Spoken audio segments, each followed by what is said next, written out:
আসসালামু আলাইকুম। আশা করি আপনারা সবাই ভালো আছেন।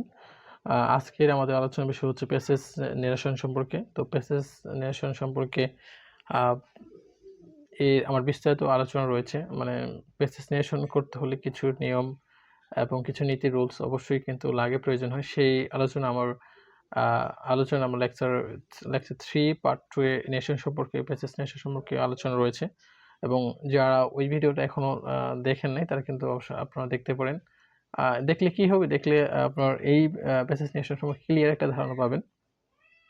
এবং সেই সাথে আজকের যে আমি প্রেসেন্টেশন করাবো এই ক্ষেত্রে প্রেসেন্টেশন মানে করতে আমাদের মানে কি শব্দগুলো লাগে এবং তার কিছু সংক্ষিপ্ত একটা আলোচনা আমি করছি।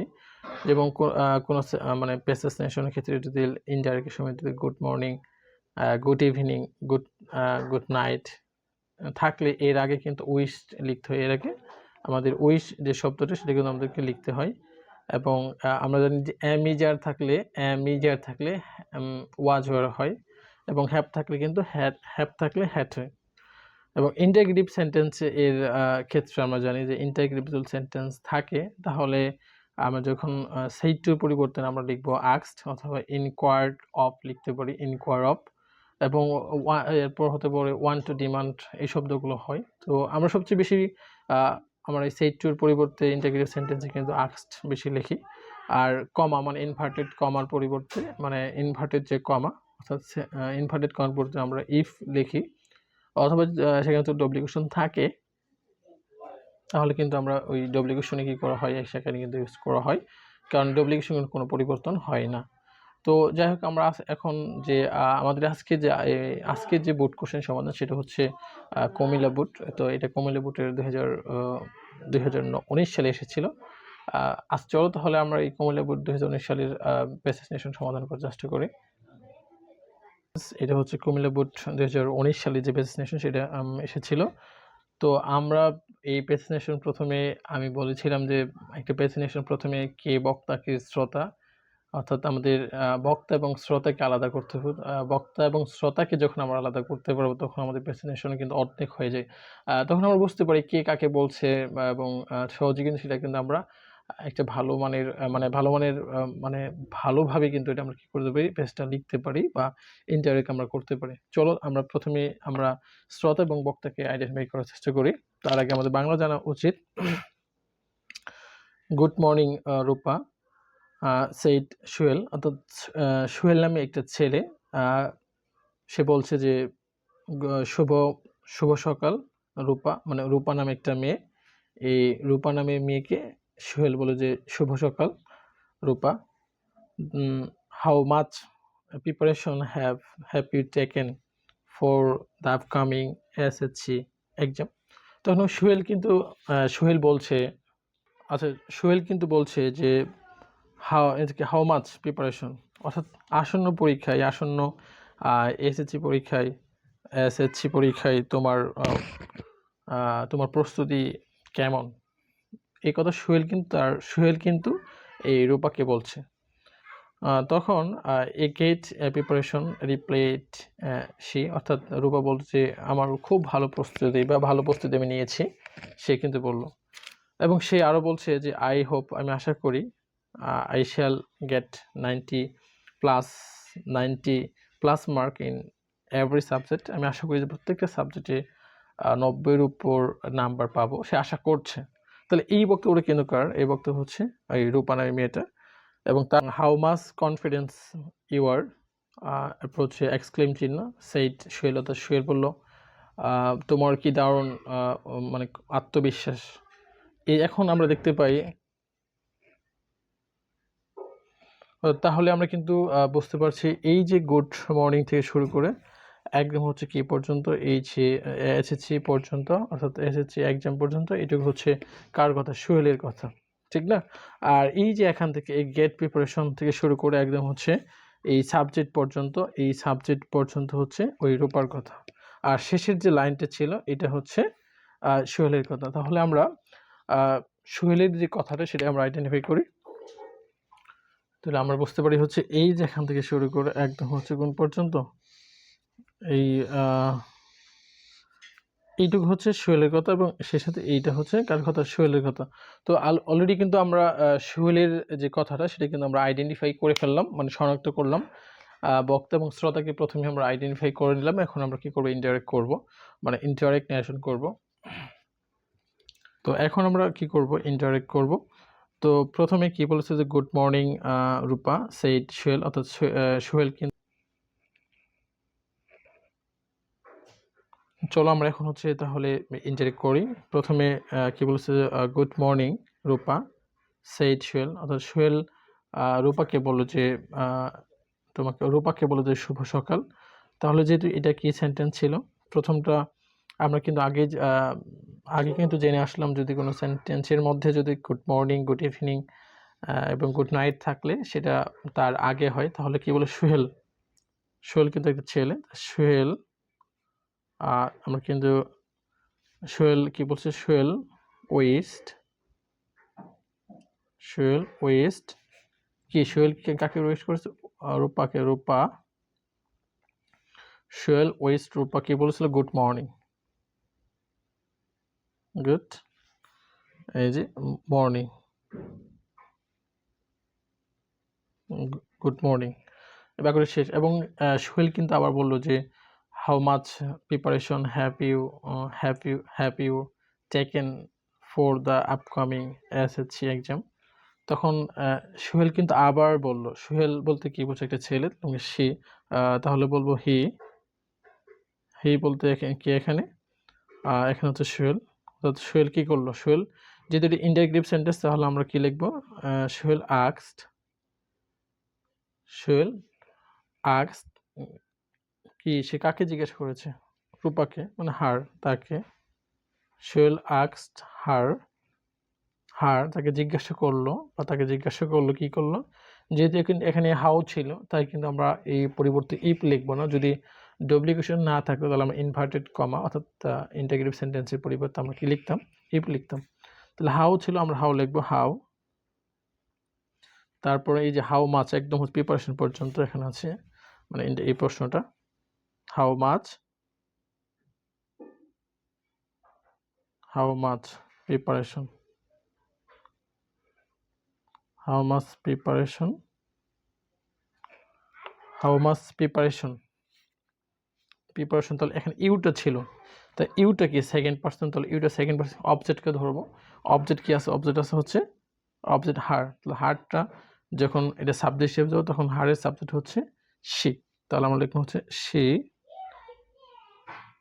এই যে হ্যাভ ছিল, হ্যাভটা কি হয়ে যাবে? হ্যাড হয়ে যাবে। She had. তারপর টেকেন ফর দ্য আপকামিং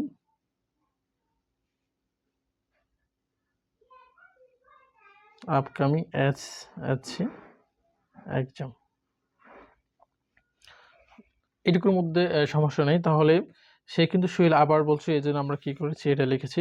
এখন কি বলছে? এ গেট, আমার কিন্তু সোহেলের বক্তব্য কিন্তু শেষ, এটুকু। এখন এ গেট প্রিপারেশন রিপ্লেট সে, অর্থাৎ রূপা বললো যে আমার অনেক ভালো প্রস্তুতি আমি নিয়েছি। তাহলে আরেকটা বিষয় আমরা খেয়াল করব, সে কিন্তু ভালো প্রস্তুতি কিন্তু নিয়েছে। তাহলে আমরা বলতে পারি সে, সে কি? রিপ্লাইড। সে, এটা কিন্তু কি সেন্টেন্স? দেখো, এটা কিন্তু অ্যাসার্টিভ সেন্টেন্স। সে ভালো প্রস্তুতি, সে রিপ্লাইড দ্যাট, সে কি নিয়েছে? রিপ্লাইড দ্যাট, সে ভালো প্রস্তুতি নিয়েছে, সে ভালো প্রস্তুতি কিন্তু নিয়েছে। এবং সে কিন্তু ভালো প্রস্তুতি নিয়েছে। কেমন প্রস্তুতি নিয়েছে? এবং কি এখন সে ভালো প্রস্তুতি নিয়েছে। কে নিয়েছে? মেয়েটা। তাহলে she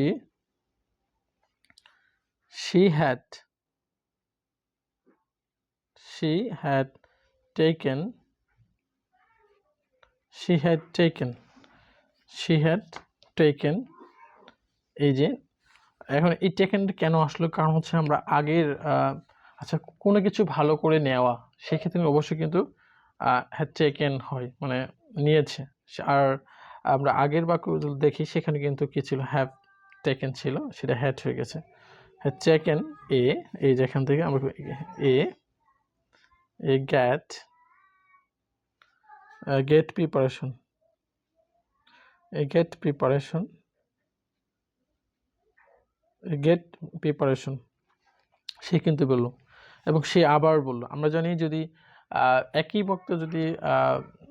বক্তা যদি পরপর বলে তাহলে সেই ক্ষেত্রে যদি অ্যাসার্টিভ সেন্টেন্স হলে অ্যাডেড ডেট অথবা অ্যাডেড ডেট হয়,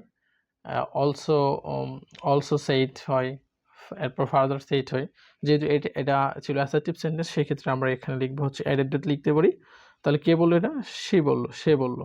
তাহলে আমরা লিখতে পারি সে বলতে কাকে বোঝায়? রূপাকে। সে অ্যাডেড ডেট অথবা অলসো সেইড। আমরা চাইলে অলসো সেইডের পরিবর্তে কিন্তু আমরা কি লিখতে পারি? অ্যাডেড ডেটও লিখতে পারি। অ্যাডেড, সে আরও বললো। অ্যাডেড কি বললো? যেহেতু এটা কি হি অ্যাডেড দ্যাট, সে বললো যে,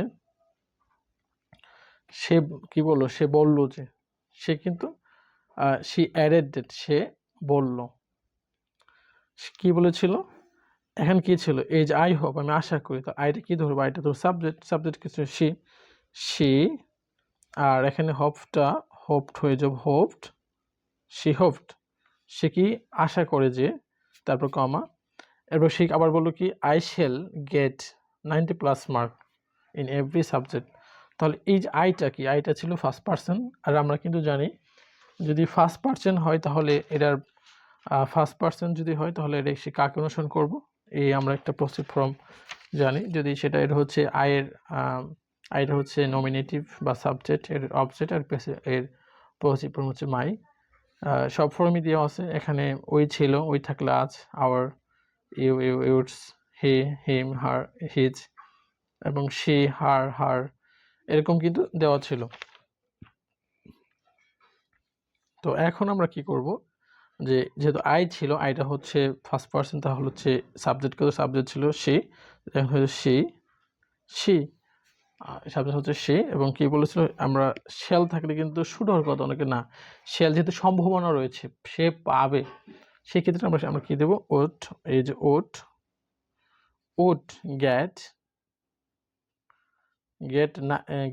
90+ mark, 90+ marks in every subject, every subject. অর্থাৎ রূপার কথা কিন্তু শেষ। আমরা কিন্তু অলরেডি কিন্তু আইডেন্টিফাই করে নিয়েছি রূপার কথা শেষ। এখন সুহেল বলছে যে তোমার কি আত্মবিশ্বাস? তাহলে এটা কিন্তু এক্সক্লেমেটরি সেন্টেন্স। আমরা জানি যে এক্সক্লেমেটরি সেন্টেন্সের ক্ষেত্রে যদি আনন্দ বোঝায় তাহলে এক্সক্লেম উইথ জয় বা এক্সক্লেম উইথ জয় হয়, অথবা এক্সক্লেম উইথ ওয়ান্ডার হয়। তো আমরা এখানে লিখবো হচ্ছে সুহেলকে, কে বলছে? সুহেল বলছে। তাহলে সুহেল কি এক্সক্লেম উইথ জয়, কি এটা কিন্তু কি তাকে বলেছে, কাকে বলেছে? রূপাকে বলেছে। Exclaim with joy her that, সে তাকে বলল যে, আমরা যে কেন দ্যাট হলো, কারণ এক্সক্লেমেটরি সেন্টেন্সের ক্ষেত্রে ইনভার্টেড কমা পরিবর্তন দ্যাট হয়। দ্যাট কি বলেছিল? প্রথমে আমরা কি সাবজেক্ট আসবো, ইউটা কি ধরবো? এটা ধরবো অবজেক্ট কে ছিল? হার বলতে মেয়ে, তাহলে সি হবো সাবজেক্ট হিসেবে সি, আর থাকলে ওয়াজ হবো সি ওয়াজ, কি হাউ থাকলে ভেরি কি কনফিডেন্ট,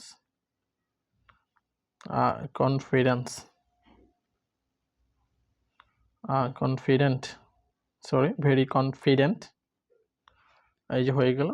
তো আমরা কিন্তু এই প্যাসেজ নেশন থেকে একটা জিনিস স্পষ্ট বুঝতে পারছি যে একটা প্যাসেজ নেশন করতে হলে প্রথমে শ্রোতা এবং বক্তাকে অবশ্যই আমাকে আইডেন্টিফাই করতে হবে, তারপর আমরা সহজে কিন্তু করতে পারবো।